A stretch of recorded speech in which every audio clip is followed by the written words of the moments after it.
selamat pagi semuanya. Selamat pagi Bapak Rafid. Selamat pagi. Oke, saya berlepas masker ya teman-teman. Oke, sekarang saat ini kami sedang ada di Joe's Coffee and Eatery. Buat teman-teman kalau bisa lihat di belakang itu ya keren banget. Itu letaknya di Jalan Tukat Barito nomor 99. Nah, kali ini saya nggak sendiri nih. Saya hari ini ditemani sama Bapak Rafid selaku ABP atau Associate Business Partner dari Squeeze Life. Biar teman-teman kenal nih, biar nggak saya aja kan yang dikenal sama teman-teman followers setia Info-Lowongan Bali. Mari kita langsung kenalan sama Bapak Rafid ya. Bapak Rafid silahkan perkenalkan diri. Ya, saya Rafid. Saya sebagai salah satu financial consultant di Squeeze Life, ya, associate business partner di Squeeze Life. Saya bergabung di Squeeze Life ini sudah sejak dari tahun 2013. Dari 2013 berarti ya, sudah hampir 8 tahun lah. 8 tahun ya Pak ya. Kalau boleh tahu nih Pak, kita kan nggak semuanya familiar nih tentang Squeeze Life. Mungkin kita boleh tahu dong kira-kira Squeeze Life itu bergerak di bidang apa sih Pak? Oke, Squeeze Life ini perusahaan yang bergerak di asuransi ya. Asuransi jiwa. Squeeze Life ini sedikit profilnya tentang Squeeze Life ini sudah ada sejak tahun 84.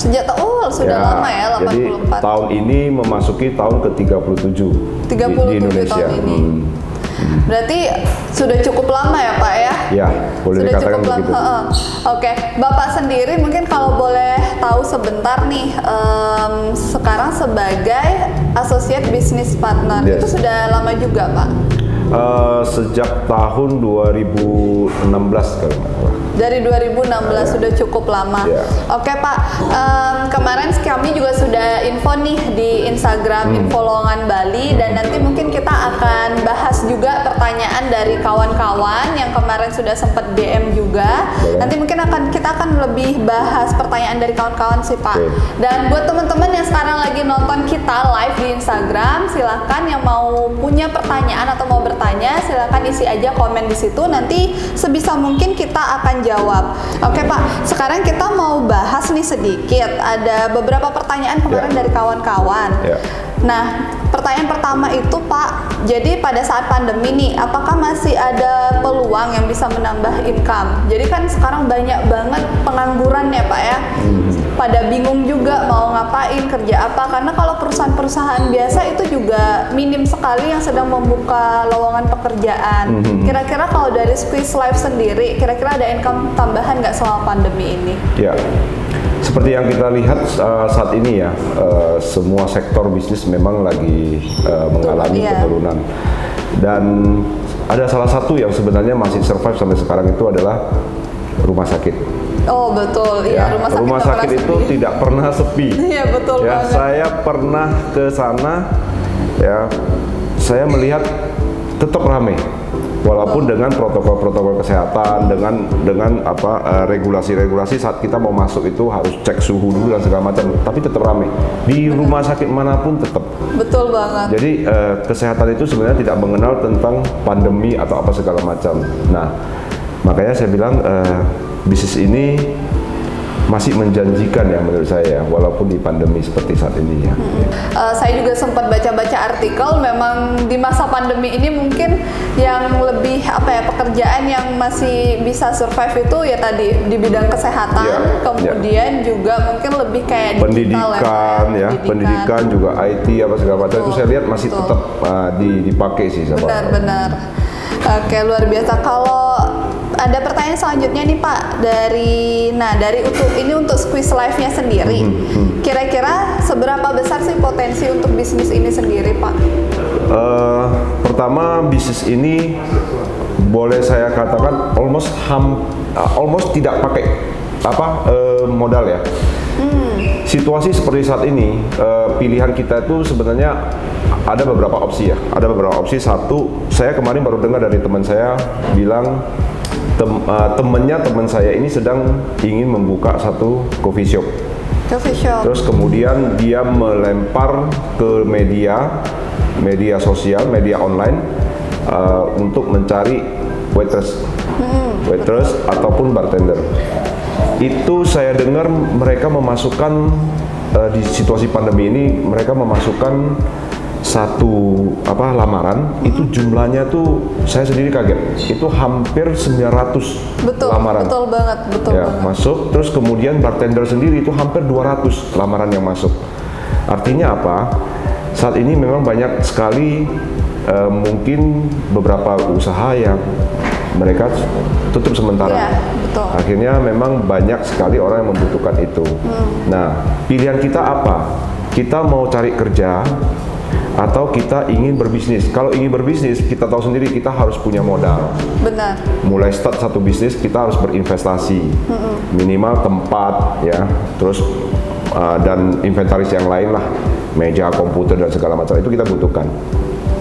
Nah, di bisnis ini kalau saya ditanya apa potensinya, saya melihat sih hampir tidak ada modal.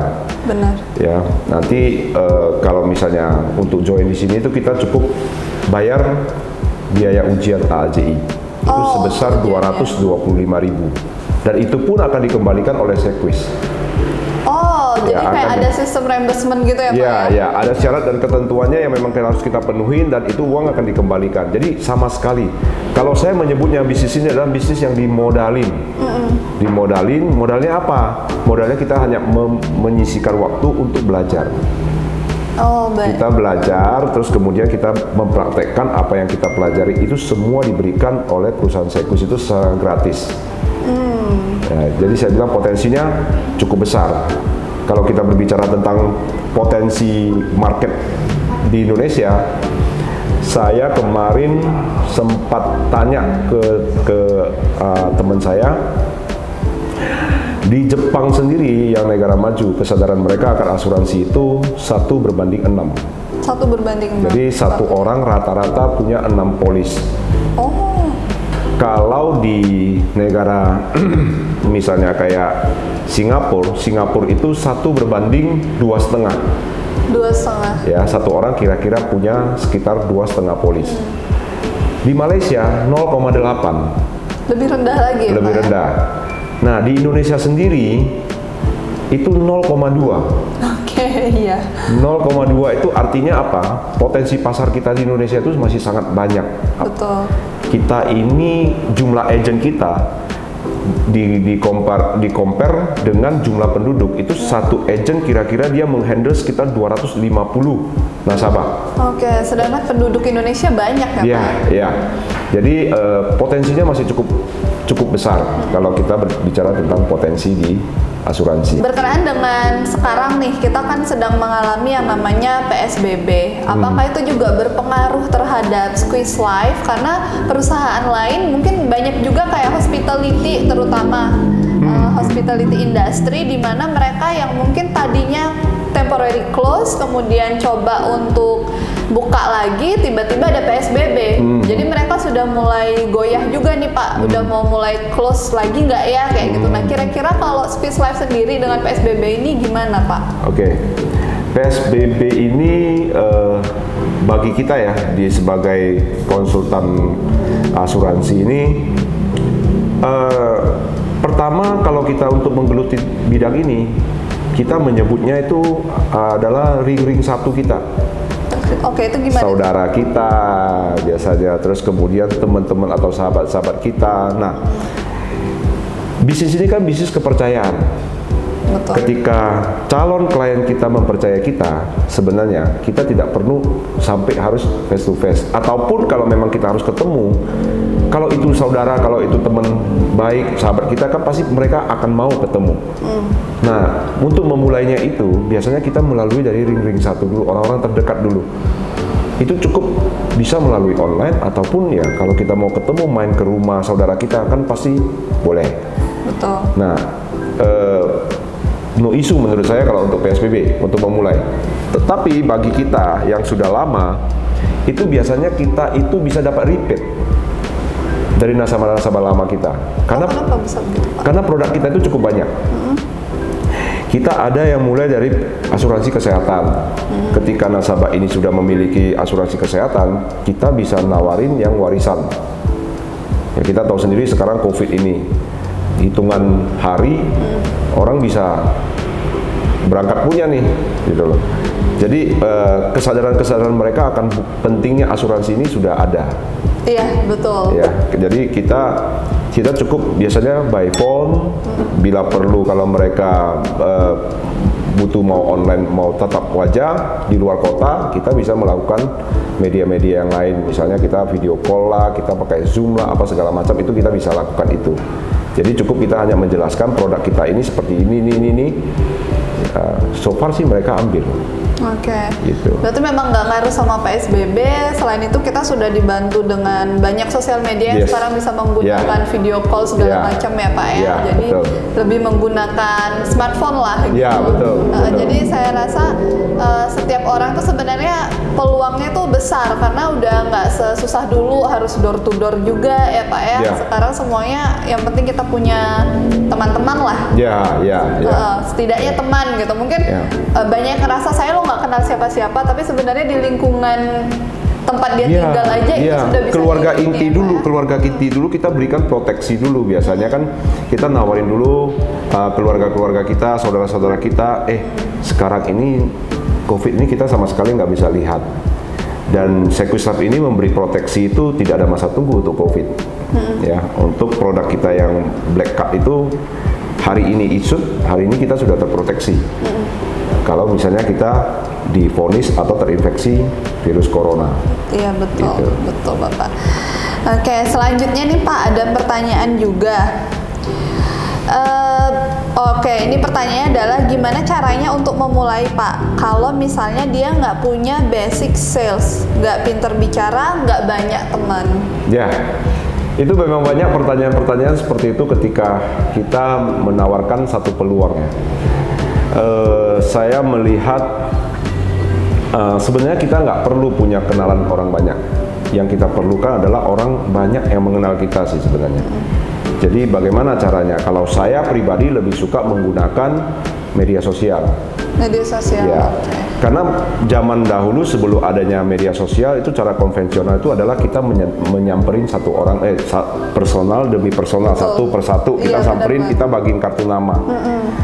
Dengan adanya media sosial saat ini itu sangat diuntungkan sebenarnya, sangat dipermudah bisnis kita, terutama di asuransi. Saya melakukannya itu karena saya lihat pertemanan saya di Facebook misalnya, di Instagram follower saya ada berapa. Ketika saya posting sesuatu, maka hampir seluruhnya akan membaca postingan saya. Benar banget, ya.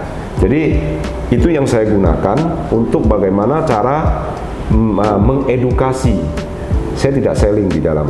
Jadi boleh katakan saya ada tapi soft selling dan lebih banyak ke edukasi. Karena menurut saya banyak sekali orang yang masih belum mengerti manfaat-manfaat itu. Kenapa saya harus punya asuransi? Apakah saya cukup dengan punya BPJS dan segala macam. Nah, dengan saya menulis, dengan saya memposting, banyak sekali orang teredukasi. Benar. Dan kemudian menjadi sadar akan pentingnya asuransi. Benar gitu. Banget Bapak, ya. Jadi menurut saya walaupun kita tidak pintar menulis, kita tidak pintar berbicara, bisa menggunakan media-media yang ada. Dan yang tidak ada rumus jitu sih untuk sukses di asuransi ini. Yang penting aktivitasnya. Rajin sharing aja ya Pak ya? Kita harus rajin, kita harus punya aktivitas dan aktivitas terus untuk menjalankan bisnis ini. Jadi kalau misalkan dibilang saya nggak pintar bicara, kita menyediakan training gratis. Oh, ada trainingnya juga ada Pak? Ada training, itu secara gratis. Nah, saat ini semua online. Jadi cukup kita di rumah, kita nyalain laptop kita atau kita nyalain handphone kita ikut training.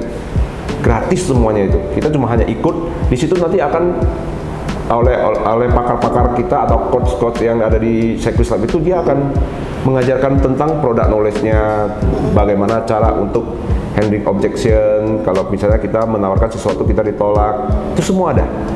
Oke, jadi sebenarnya udah dipandu lah buat mereka yang benar-benar ingin ya Pak ya, yang benar-benar pengen belajar, jadi pengen sukses di situ. Ya sebenarnya itu balik ke diri mereka mereka sendiri juga ya Pak ya, kalau mereka memang benar-benar pengen merubah hidupnya maksudnya harusnya lebih aktif sih memang gitu. Dan benar banget Pak, memang luar biasa Pak kalau dari Squeeze Love juga melakukan edukasi, karena saya rasa, saya lihat sih juga di Indonesia itu masih minim banget kesadaran masyarakatnya tentang pentingnya asuransi sebenarnya. Jadi ketika once misalnya seseorang itu ngalamin misalnya kecelakaan atau apa yang perlu banyak biaya, baru mereka mikir, oh iya kenapa waktu itu saya nggak ikut asuransi gitu. Keren banget Pak. Oke, Bapak, ini ada pertanyaan panjang juga nih. Nah, ini kebanyakan yang beredar di masyarakat ya Pak ya, tentang insurance itu ada stigma-stigma negatif dari masyarakat. Dan nggak dapat dipungkiri memang ada beberapa case di lapangan nasabah itu kecewa agen asuransi karena ngerasa tertipu. Jadi kadang-kadang kan memang ada agent itu yang dia itu apa ya, servisnya itu memang bagus ke nasabahnya Pak. Ada juga agent yang mungkin selama ini tuh kayak ya udah dapat nasabah, habis itu dia nggak handle dengan baik gitu. Akhirnya mereka yang punya insurance ya udah bingung juga harus ngapain gitu loh Pak. Oke. Memang kita memang tidak bisa pungkiri ada beberapa oknum agent yang memang mereka hit and run. Mereka tidak dibekali, sebenarnya mereka bukan tidak berniat untuk hit and run, tetapi mereka tidak dibekali atau membekali diri dulu dengan ilmu-ilmu, produk-produk knowledge. Harusnya mereka leader misalnya salah satunya sangat berperan untuk bagaimana cara mengedukasi dulu si calon agent ini, atau sudah jadi agent baru, mereka harus dibekali dulu tentang produk knowledge yang terpenting, supaya tidak terjadi mis-selling di lapangan.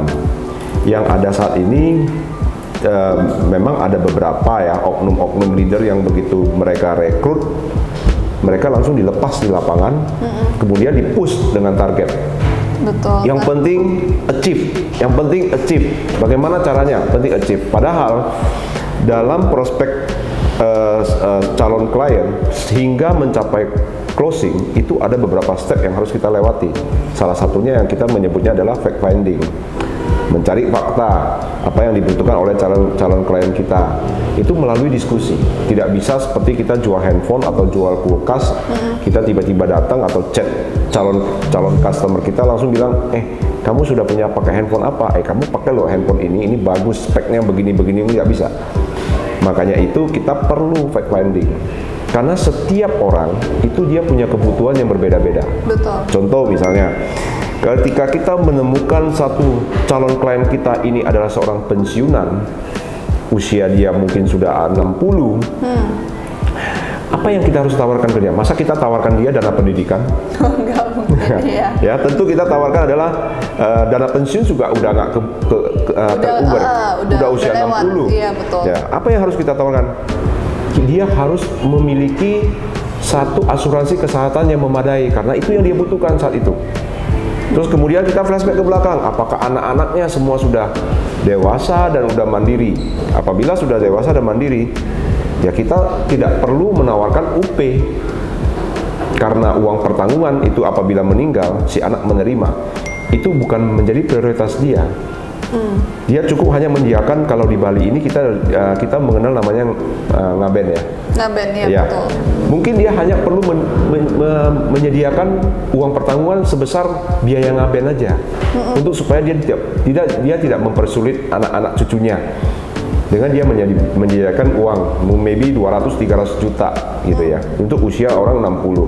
Nah kemudian kalau kita ketemu nih calon klien kita ini adalah tertanggungnya adalah anak kecil, apa yang harus kita tawarkan ke mereka? Itu yaitu dana pendidikan, tetap asuransi kesehatan. UP tidak perlu karena dia tidak punya nilai ekonomisnya.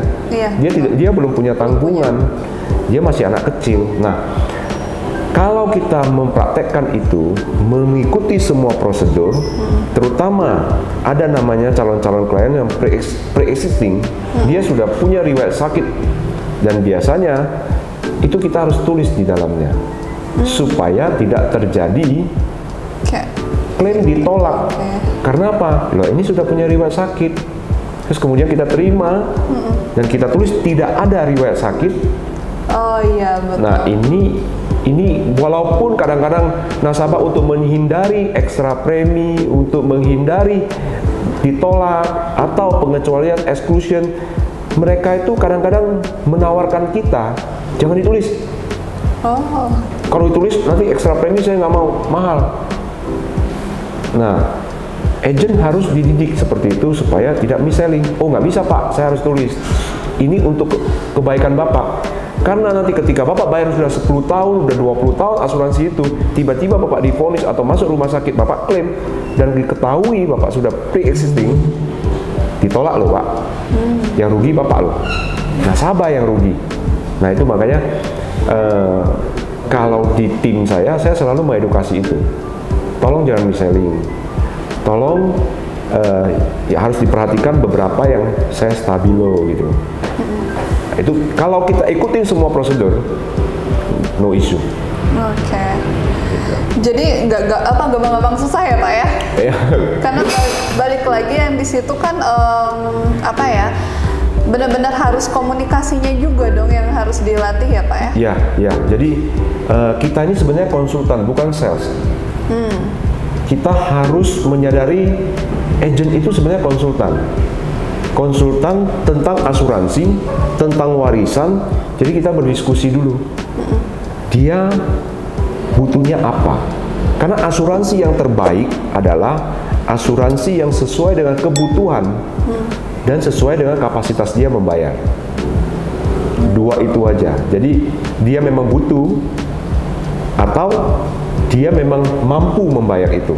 Jadi tidak bisa langsung kalau kita ketemu orang langsung seenak-enaknya, wah karena dia rumahnya di perumahan elit, rumah mobilnya bagus, usahanya gede, tawarin dia 20M.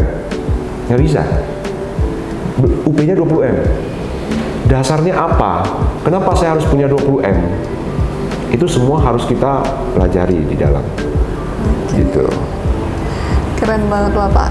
Oke, kemudian ada lagi Pak, nih pertanyaan, kalau misalnya harus melayani nasabah seumur hidup, sebab itu sangat melekat di masyarakat kalau pekerjaan agen asuransi harus melayani nasabah seumur hidup. Apa benar seperti itu Pak? Ini saya suka mengilustrasikan ketika ada rekan saya sendiri muncul keraguan, terus kemudian dia bertanya, dia bilang, Fit, kamu tahu nggak kalau kita kerja di asuransi itu kita harus melayani seumur hidup kita loh. Saya bilang sebenarnya itu ada di pikiran kita, ada di permainan pikiran kita. Saya kasih dia contoh. Saya suka sekali mengilustrasikan satu contoh. Saya bilang, saya bertanya, hari ini kita sama-sama sepakat dulu. Kamu ini bukan seorang agen asuransi. Oke, kita sepakat dulu. Terus kemudian tetanggamu malam-malam jam 12 telepon. Telepon, terus kemudian dia menyatakan bahwasan ada nyeri di dadanya. Kamu kenal gak sama dokter terbaik, dokter jantung terbaik di Denpasar? Pertanyaan saya, seandainya kamu tahu, kamu kasih tahu dia nggak? Dia bilang kasih tahu. Oke. Terus kemudian nggak lama dia telepon lagi. Dia bilang di rumah dia nggak ada orang yang bisa anterin dia ke rumah sakit. Jam 12 malam nih. Dia minta tolong kamu anterin dia ke rumah sakit. Kamu anterin nggak? Dia bilang saya anterin. Nah, kamu bukan agent loh, ingat. Kamu anterin nggak? Saya anterin. Oke. Kalau begitu, buang pikiran itu. Kamu harus melayani nasabahmu seumur hidup. Kamu melakukannya atas nama kemanusiaan sebenarnya. Tidak harus orang yang sakit ini, ketika dia butuh bantuanmu, dia harus menjadi nasabahmu dulu. Tidak menjadi nasabah pun, tetanggamu pun, bahkan saya yakin kok ketika kita ketemu orang di jalan, terus kemudian orang itu sangat benar-benar membutuhkan bantuan kita, kita tolong. Tanpa harus menunggu, feedbacknya apa ya buat saya kalau saya tolong dia ya. Kan enggak. Nah, jadi pekerjaan ini saya sendiri bilang ini pekerjaan mulia. Sebenarnya saya pun beberapa kali baik dia di Sequis Life, nasabah Sequis Life, tapi tidak beli di saya, minta tolong klaim ke saya bantuin. Bahkan dia beli di perusahaan yang lain pun, ketika dia bingung cara klaim dan segala macam, di agennya sudah tidak ada, dia mau konsultasi ke saya pasti beri informasi itu. Jadi ini pekerjaan ini permainan pikiran. Kalau kita bilang, aduh, ada yang akan bilang ini kita jadi kacungnya nasabah kita. Oh no. Saya nggak berpikir seperti itu. Saya berpikir saya membantu. Saya membantu orang tanpa harus saya berpikir saya agennya dia apa bukan ya. No. Oke, gitu. Keren. Jadi sebenarnya itu lebih ke mitos ya kawan-kawan. Jadi itu cuma permainan pikiran tadi katanya kalau bahasa kerennya para Fit. Oke, keren banget Pak. Nah, kemudian Pak ada lagi nih untuk menjadi seorang agent insurance. Tentunya tidak mungkin terlepas dari urusan klaim. Mengurus klaim itu susah nggak sih, ribet nggak sih? Selama saya hampir 8 tahun sih nggak pernah. Nggak pernah ya Pak? Nggak pernah. Jadi bahkan nasabah saya itu ada di Medan, ada di Bandung, Jakarta, Kediri, Surabaya, Makassar, Manado, itu semua ada. Nasabah saya ada di situ. Dan sekarang ini kita sangat dipermudah dengan kita memiliki kartu kesehatan atau kartu asuransi. Sequislab sudah bekerja sama atau rekanan dengan sekitar 540 rumah sakit di Indonesia. Oke, lebih enak. Ya, bahkan sekarang ini sudah ada sekitar 50-an rumah sakit di Malaysia yang rekanan. Cukup tunjukin kartu. Wah, bisa di luar juga ternyata ya Pak ya? Yes, jadi cukup tunjukin kartunya kita. Itu semua sudah, nanti ada pihak ketiga ya, namanya Admedica itu udah mengurus semuanya. Dan bahkan sekarang di belakang kartu itu ada nomor teleponnya 24 jam. Ya. Tengah malam kita terjadi sesuatu, kita butuh bantuan, sementara agent lagi tidur, telepon dimatiin apa segala macam, entah agentnya juga sendiri lagi sakit atau di luar kota, di luar negeri, kita cukup telepon di nomor itu. Kita berada di kota mana, rumah sakit rekanan terdekat di mana, itu semua informasi diberikan. Baik. Ya, kita sudah dipermudah dengan apa sistem-sistem yang ada dari Sequislab ini.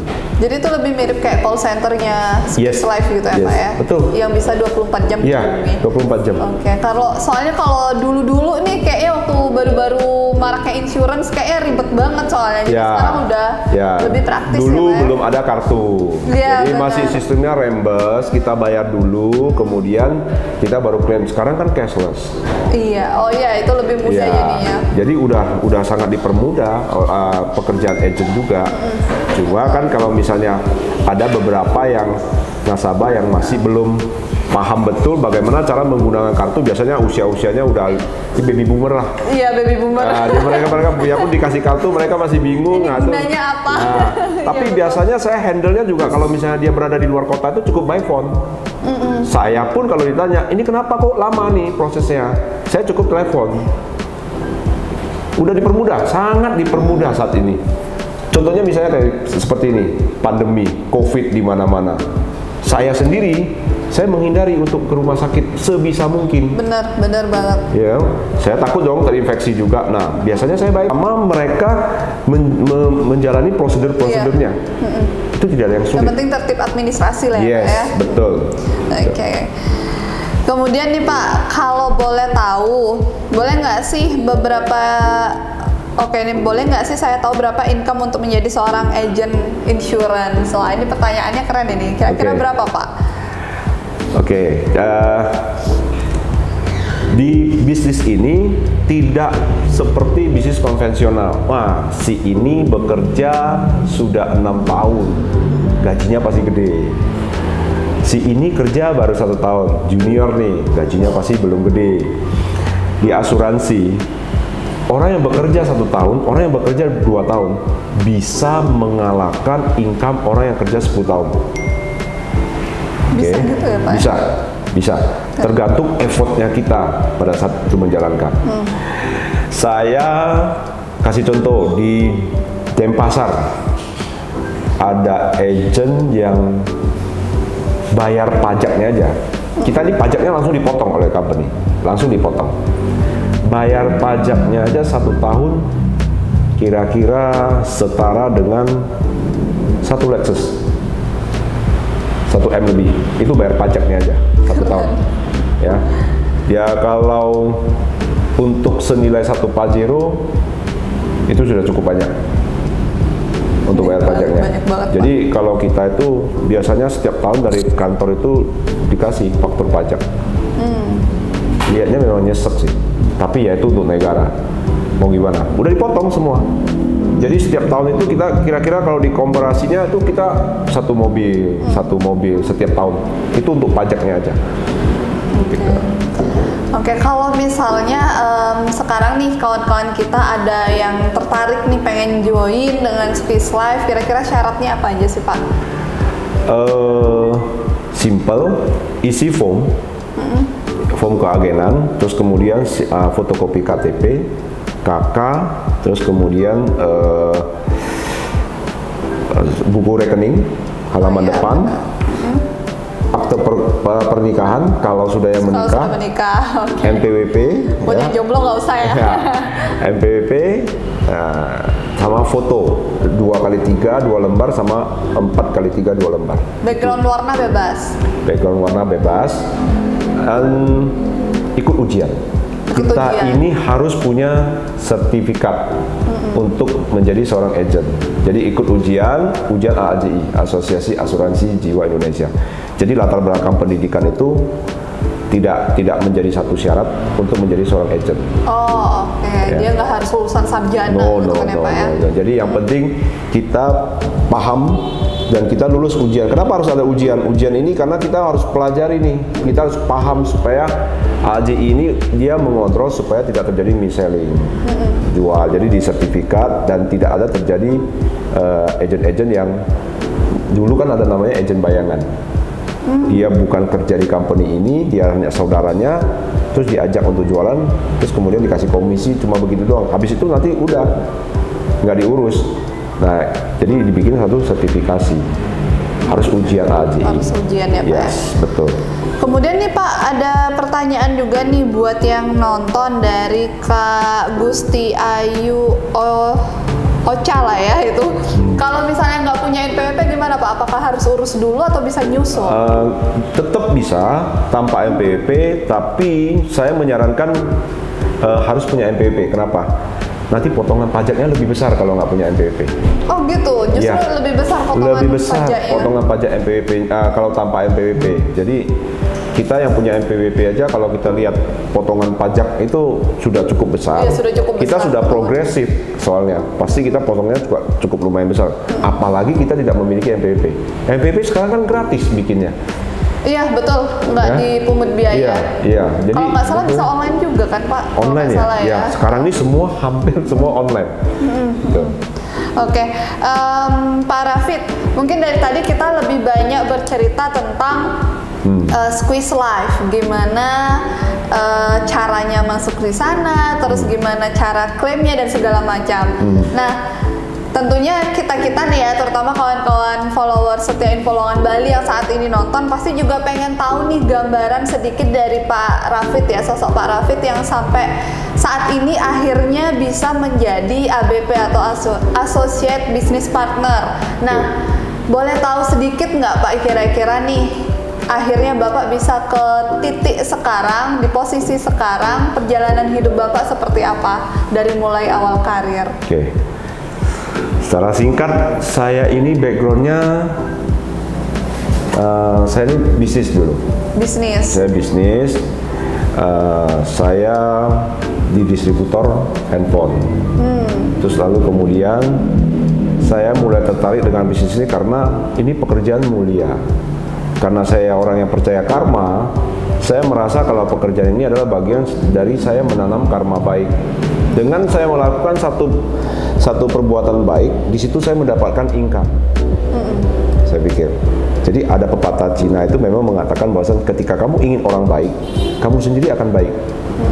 Jadi makanya itu saya menekunin bisnis ini dan ternyata saya kaget. Bisnis ini yang tadinya saya pandang dengan sebelah mata, ini adalah side job, pekerjaan sampingan. Terus sekarang justru menjadi main jobnya saya. Oke, beralih ya langsung. Yes, jadi ini menjadi satu satu income utama di keluarga saya. Dan buat teman-teman ya yang di info lowongan Bali, terkadang kita sering terjebak di zona nyaman. Bener banget itu Pak. Bener. Kita terjebak di zona nyaman tanpa kita sadari kita lewatin 20 tahun, 30 tahun. Di bisnis ini satu peluang bagaimana kita bisa mendapatkan income kita 30 tahun dalam 10 tahun. Artinya kita kalau bisa hari ini kita mendapatkan income tertentu dalam 30 tahun, di sini kita bisa mendapatkan dalam 10 tahun. Dalam 20 tahun kita bisa pikir mau kerja yang apa lagi. Oke. Jadi kenapa saya katakan seperti itu? Karena saya sendiri membuktikan. Saya dulu mah kalau saya ini anti sama asuransi. Betul ya. Gitu. Oke, berarti apa ya?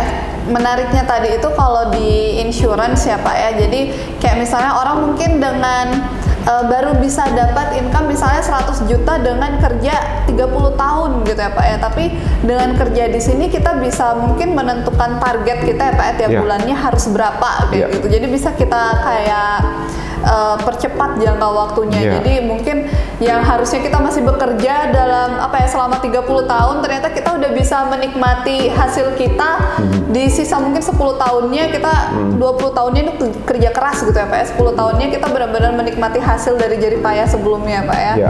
Keren banget Pak. Nah, kemudian ada pertanyaan lagi Pak. Wah, ini kayaknya Mbaknya nih benar-benar pendengar setia. Jadi mohon penjelasannya juga dong, apakah bisnis ini pakai modal? Tadi tuh sebenarnya udah diceritain ya Kak Gusti Ayu Ocha. Jadi lalu di mana cara mendapatkan formnya? Oke. Kalau tadi mungkin pakai modalnya tadi sudah dijelasin, mungkin boleh sedikit lebih simpel lagi Pak. Kemudian di mana dapat formnya? Oke. Modal tadi untuk ujian AAJI, Asosiasi Asuransi Jiwa Indonesia. Kita harus bersertifikat. Jadi ujian itu kita perlu bayar 225.000 ya. Dan itu juga akan dikembalikan dengan syarat dan ketentuan dari Sequis Life, itu akan dikembalikan. Terus kemudian meluangkan waktu, itu modal menurut saya. Meluangkan waktu untuk belajar. Jadi modalnya cuma itu. Meluangkan waktu kita supaya belajar dan kita bisa mendapatkan closing. Oke. Nah, kalau formnya tadi dapatnya di mana? Formnya itu bisa dapat di kantor, ya. Kebetulan kantor saya itu ada di Jalan Raya Puputan, sebelahnya Plaza Renon. Oh, di sebelahnya pas. Ya, sebelah Plaza Renon itu ada Sequis Life. Nah, itu bisa dapatkan di situ form, atau bisa melalui saya juga bisa. Oke, berarti melalui Bapak bisa atau langsung ke kantornya itu di sebelah Plaza Renon. Jadi kayaknya patokannya udah pas banget ya. Dan udah pasti ada namanya kok di situ, ada pelangnya Sequis Life ya Pak ya. Ada. Oke, ayo buruan Kak Gusti sebelum diburu sama yang lain. Biar duluan dapat income-nya lebih banyak gitu. Oke, Bapak dari itu keren banget tadi Bapak udah sharing semuanya soal Sequis Life, kemudian gimana caranya bisa join di situ, dan Bapak juga udah sharing pengalaman hidup Bapak yang itu pasti saya rasa berguna juga buat teman-temannya yang dengerin saat ini.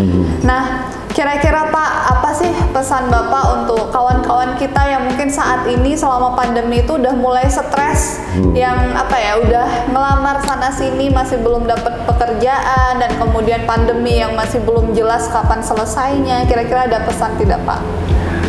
Saya ingat satu kata dari leader saya. Ketika itu beliau mengatakan bahwasan kesempatan itu datang secepat dia pergi. Jadi ketika dia datang, kita ambil atau lupakan. Nah, setelah dia lewat, belum tentu dia akan datang kedua kali. Belum tentu ya. Mungkin dia akan datang tapi belum tentu. Jadi komparasinya adalah ini bisnis.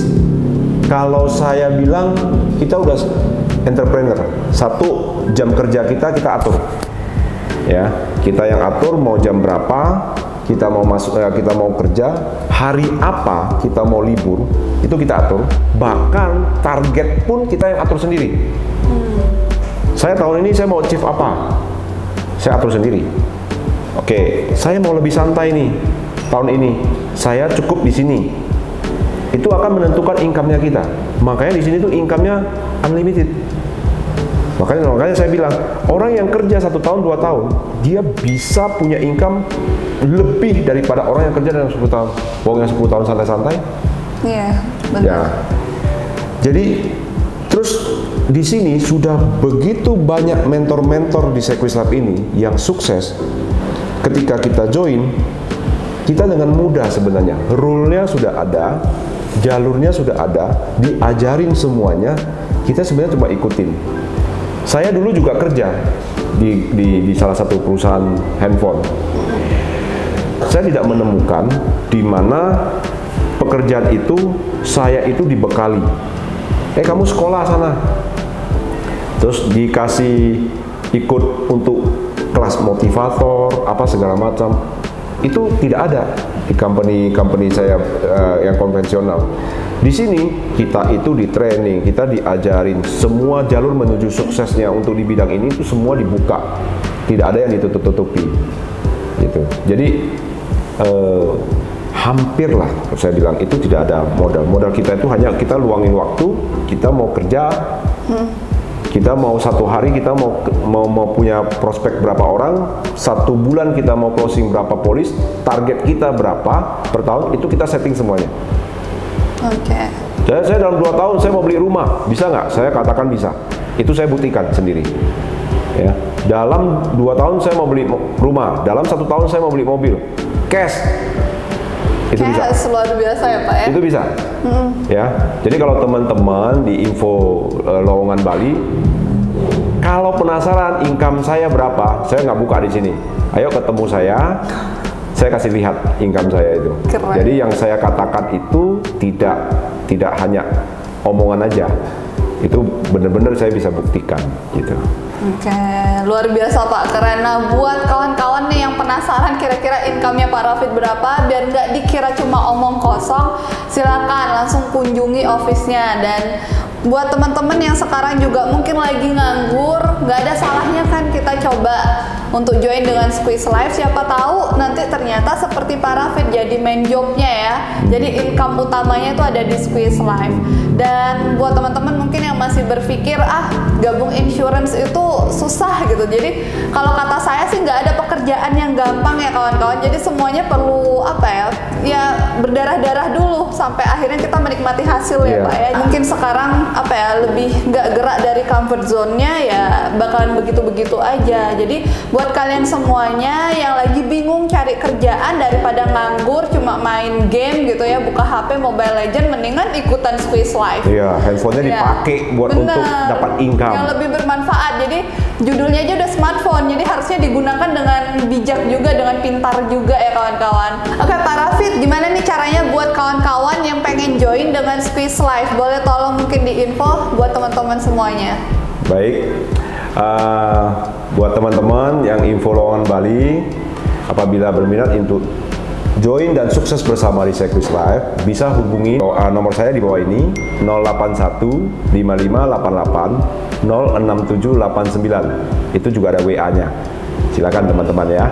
Oke, keren, luar biasa Bapak. Terima kasih atas waktunya dan juga saya semoga bermanfaat buat kawan-kawan di followers setia info lowongan Bali. Dan buat kalian yang mungkin baru aja datang, saya lihat juga ada yang baru join. Jangan khawatir kalau takut ketinggalan, bisa dilihat nanti itu kita save, ada di IGTV kami, kemudian ada juga di YouTube channel Info Lowongan Bali.